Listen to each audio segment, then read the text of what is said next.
kumaata maallaqaaman qabxii ingiliffaatiin akka gabbu'an beekamaadha. Qabxii ingiliffaa kana fooyyessuudhaaf ammoo maal godhuutu barbaachisaadha. Tokkoffaa giraamarii ingiliffaa sirnaan beekuudha. Inni biraa immoo ingiliffaa tooftaa ittiin gaaffilee ittiin hojjetan gadi fageenyaan hubachuun barbaachisaadha jechuudha. Kanaafuu anis isin gargaaruudhaaf karaa yuutuubiitiin ingiliffaa akka onnee keessanitti akka fedha keessanitti afaan oromootiin afaan isinii galuuf afaan isinii galuun afaan isin dhageessan isin barsiisuudhaaf qophaa'ee isin barsiisaan jira. Isinirraa wanni eegamu gaa sabiskiraayib gootanii hiriyoota keessan biraan viidiyoo kana ga'u maatii chaanaalee kiyyaa ta'uudha. Isinii galee viidiyoo guyyaa guyyaadhaan asii hojjedhee isinii gadhiisu yoo isin sabiskiraayib gootan isin bira ga'a. Yoo sabiskiraayib godhuu baatte ammoo si biran ga'u yookaan sarchi goote yookaan nama biraa sheersi godhu malee si biran ga'u waan ta'eef sabiskiraayib godhuudhaan maatii chaanaalee kiyyaa ta'uu hin dagatiisin jechuun barbaada. Egaan akkuma jalqaba irratti isinitti himuudhaaf yaale barumsa ingiliffaa fooyyessuudhaaf giraamarii beekuun tokkoffaadha jechuudha. Kanaafuu yookaan ijoodha ingiliffaa giraamarii waan beekne qormaata laguu dandeessu. So giraamarii bu'uura irraa jalqaba irraa kaasee haga xumuraatitti isin agarsiisuudhaaf akkasumallee tooftaa ittiin hojjetan isinitti agarsiisuudhaaf qabadheetiin dhufee jira.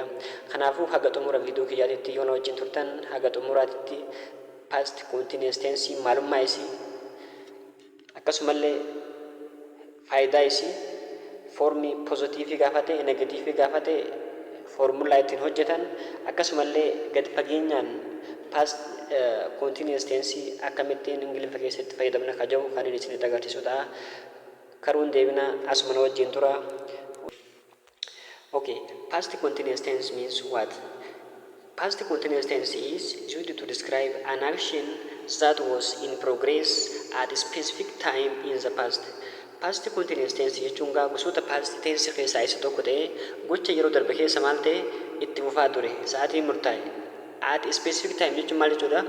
Sa'aatii beekamaa sa'aatii ta'ee keessa ta'aa ture yookaan itti fufaa ture garuu gochichi maal ta'ee jira kan xumurame yookaan kan raawwatamee xumurame ibsuudhaaf itti gargaaramna.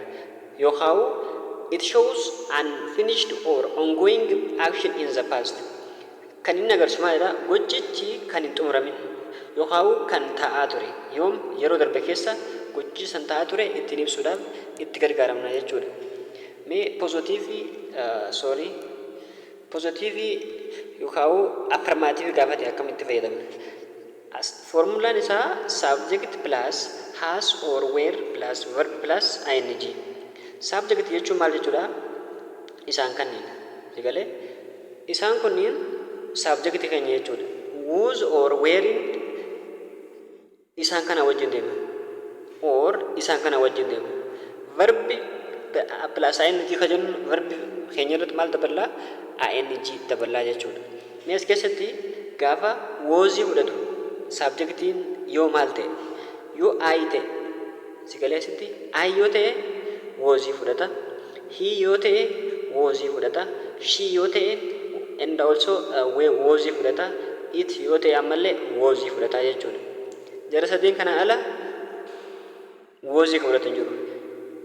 Maqaa namaatiin yoo ta'e fakkeenyaaf abaluu akkas godhaa ture. Maqaa namaatiin yoo ta'e maqaa bineensotaatiin yoo ta'e maal fudhata? Was fudhata jechuudha. You yoo ta'e we yoo ta'e they yoo ta'e were plus verb ing kana fudhata jechuudha. Haala kanaan mee fakkeenya ilaallu. Fakkeenyaaf I was studying at 8 post-meridian or PM yesterday. Kalee sa'aatii 8tti maal godhaa ture? Qo'achaan ture. Sa'aatiin specific timing keenya eessa? 8 post-meridian ka jedhu kana jechuudha. 8 PM yesterday ka jedhu kun sa'aatii specified ta'ee mul'atu kana jechuudha. So verbi ing keenya isa kana woziin ammoo I waan ta'echa wozii fudhataa jechuudha. Haala kanaanii fakkeenya biraan she was cooking dinner. Asitti shiin subjectidha. Woziin ammoo she or he or it I yoo jenne wozii fudhata isin akkuma isin jee cook ing cooking. Dinner is our object. So kanaafu haala kanaanii dinner object keenya cookingiin verbi ing verbi base form isaa immoo cookidha. ing gaafa daballe cooking ta'a jechuudha. Shiin pronoun keenya isatti maaltu fudhata jenne wozii fudhata isin jee waan ta'eef. Fakkeenya sadaffaan they were playing football. They were playing football. They, we, you isaan kun were fudhata. Isin galee were. Playing verb waan keenya irratti ayinii dabalee isin jenne. Footballiin object keenya jechuudha. They were playing football.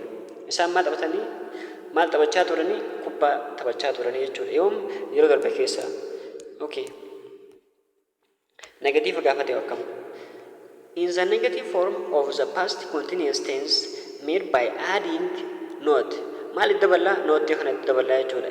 Eenyuun booda verb to be booda. Verb to be ka jennuun eenyudha? Was or were.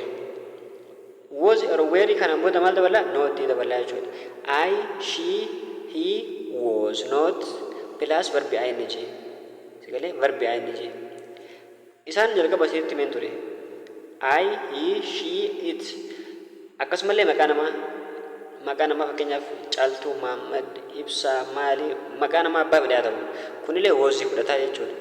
He was, it was, she was. Isaan then maal jenna? Not, was not, verb ing. We, you, they, were. Kana taanaa maal fudhataa? Verb ing dha jechuudha. Achi booda wherein isaan kana wajjin deema haala kanaan fayyadamna past continuous keenya irratti jechuudha. Fakkeenya mee ilaallu. She was not studying last night. Isin halkan yeroo darbe halkan ta'e yookaan halkan dura ta'uu danda'a. Maali ta'an turre qochaan turre jechuudha. Rafaa turte yookaan shoppii yookaan bakka matee wayii deemtee hiriyoota isii bira raftee yookaan immoo bakka wayii jiru hin dubbisne jechuudha. Gabaabumatti dubbisa hin dubbisne jechuudha. They were not working when he called. They weren't. It shows what negative form weren't or wasn't. Okay? Garuu formally miti or polite miti jechuudha. They were not working when they were not or they weren't working when I called.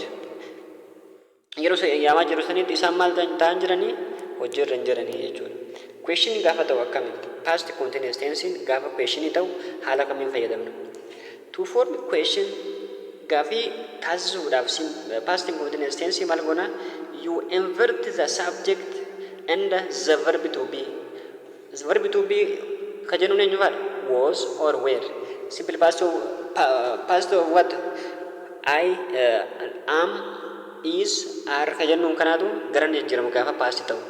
Eessaa dhufeettanii akka isiniif wanti hin taane isin harkaa waliin dhooyne was if you were in I am, you are, she is jennaa miti jedhe.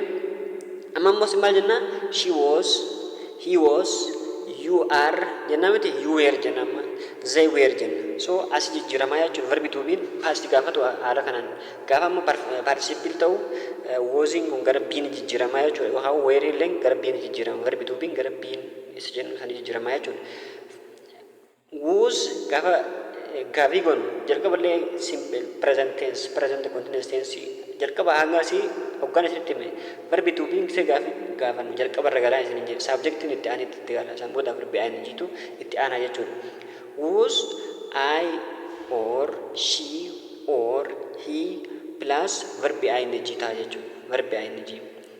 He was doing that exercise yoo jette was he doing that exercise jette deebitee was he kana jalqaba irra galchitaa jechuudha.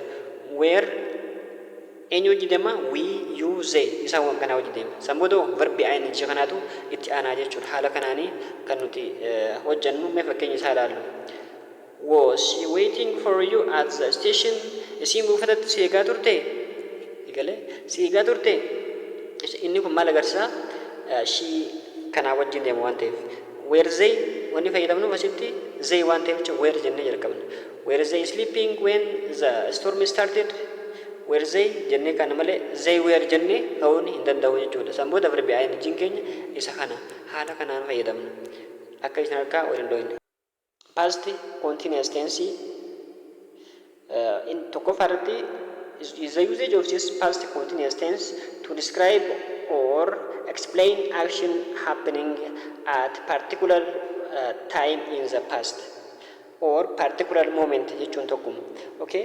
Gocha yeroo darbe keessa taasifame yookaan ta'aa ture ittiin ibsuudhaaf itti gargaaramnaa jechuudha. Yeroo ammaa wajjin kan hidhatan qabne kan sa'aatii murtaa'e keessa raawwatame ittiin ibsuudhaaf gargaaramna. Fakkeenyaaf at 8 o'clock last night I was serving dinner. Kaleessa galgala yookaan halgadda sa'a 8tti maalin godhaa ture hiraataan yookaan hirbaataan hojjechaa ture qopheessaa ture. Lamaffaa to describe two or more actions happening at the same time in the past. Faayidaa lamaffaan gochi lamaa fi isaa ol yeroo darbe keessatti taasifamaa ture ittiin ibsuudhaaf gargaaramnaa jechuudha. Fakkeenyaaf while she was working her kids were playing in the garden. While she was working her kids were playing in the garden. Yeroo isin hojiirra turte yookaan yeroo isin waa hojjechaa turte sanitti ijoolleen isii maal godhaa turte mana duuba taphachaa turanii jechuudha. Ijoolleen mana duuba taphachaa turuu fi isin hojii san hojjechaa turuun isii gocha lama yeroo darbe keessa taasifamaa ture ittiin ibsuudhaaf itti gargaaramna jechuudha haala saniin. To emphasize the duration of action in the past. Dheerina yeroo darbe keessa raawwatame ittiin agarsiisuudhaaf illee itti fayyadamna jechuudha. They were living in New York for 5 years before they moved to London. They isaan miti zay gaafa jenne maqaa nama baay'eeti. Eenyu fudhata? Weerii kana fudhata jechuudha. So they were living in the New York for 5 years before they moved to the London. Jechuun maal jechuudha? Isaan odoo gara London hin deemin duratti eessa jiraachaa turan? New York kana keessa jiraachaa turan jechuudha. Waggaa 5. Waggaa 5 New York keessa jiraachaa turan odoo Londonitti hin deemin dura jechuudha. 5 years kajoo kun maalidha? Longest of time agarsiisaa jechuudha. Inni afuraffaan to describe interrupted action in the past. Gocha yeroo darbe keessa raawwatame kan interrupted ta'e yookaan walirra dhufe ibsuudhaafis itti gargaaramna. Fakkeenyaaf I was walking when I saw an old friend. Yeroon hiriyaa koo ka duraanii yookaan hiriyaa gaafa duraan wajjin turre arge deemaatiin ture. Sigalee deemaan ture. Miilaanis deemaan ture isallee arkeen ture yeroo si. Shanaffaa irratti faayidaan isaa to describe background action or situation in the history. Taateen yeroo darbe keessa raawwatame seenaan yookaan ta'in san dura taasifame background isaa ibsuudhaafis itti gargaaramna. Fakkeenyaaf it was raining heavily when the accident happened. Yeroo balaan konkolaataa san taasifame duratti maaltu ta'aa ture? Roobni roobaa ture jechuudha. Rooba cimaa yookaan bokkaa cimaatu roobaa ture. Kanaafuu describe background action ka jennuun was raining heavily ka jedhu kun background balaa tasaa kanaati jechuudha. Roobnis garmalee waan roobee jecha haala saniin ittiin ibsuudhaaf itti fayyadamna. Okay, patternii yookaan common patternii mee isaa ilaallu. Past continuous plus when plus simple past. Past continuous as fayyadamna itti aansine when jenne simple past as fayyadamna jechuudha. Fakkeenyaaf I was sleeping inni kun simple past dha jechuudha. Simple past continuous dha. Past continuous dha. I was sleeping jechuun past continuous tense agarsiisa. When the moment the phone rang. When the phone rang yeroo silkiin kiyya iyyaa ture yookaan dawwalamaa ture sanitti yookaan bilbilamaa ture sanitti an rafaan ture hin dhageenye jechuudha. So gocha past continuous tense fi when jennee sammuudhaan simple past itti fayyadamuu ni dandeenya jechuudha. Inni biraan dogongora itti fayyadamuu hin qabne was read sigalee I was reading jenna malee I was read jennu simple past continuous past continuous tense agarsiisuudhaaf. So verb waan yoo ta'an verb waan irra keenyarra maal ta'uu qabna ing dabaluu qabna jechuudha. I was reading jenna sigalee I was reading malee I was reading jennu. I was playing jechuu dandeenya. Garuu they was hin jennu you was hin jennu we was hin jennu jechuudha. Was ka fayyadamnu danuu yoo ta'e hin fayyadamnu where fayyadamna waan ta'eef where fayyadamna gaafa danuu ta'e where keenya fayyadamna haala saniini. Okay, barumsi keenya irraan tanagaa kana fakkaata gaggabaabsee waan qabatamuu qabu akkasumallee waan isinii galuu qabu qabadeen haga ammaatitti kunu kana fakkaata viidiyoon keenya. Viidiyoo ajaa'ibaati, turtii gaarii akka waliin qabaanne abdiin qaba. Past continuous tense haala kanaan yoo hubattan qormaata irratti illee deebisuudhaaf isin rakkisu. Akkasumallee gammachuudhaan akka isin qormaata dareedan abdii guutuudhaan qaba. Yeroo itti aanu past perfect tenseidhaan haga walitti deebinutti nagayaan naa tura. Hedduun isin kabaja.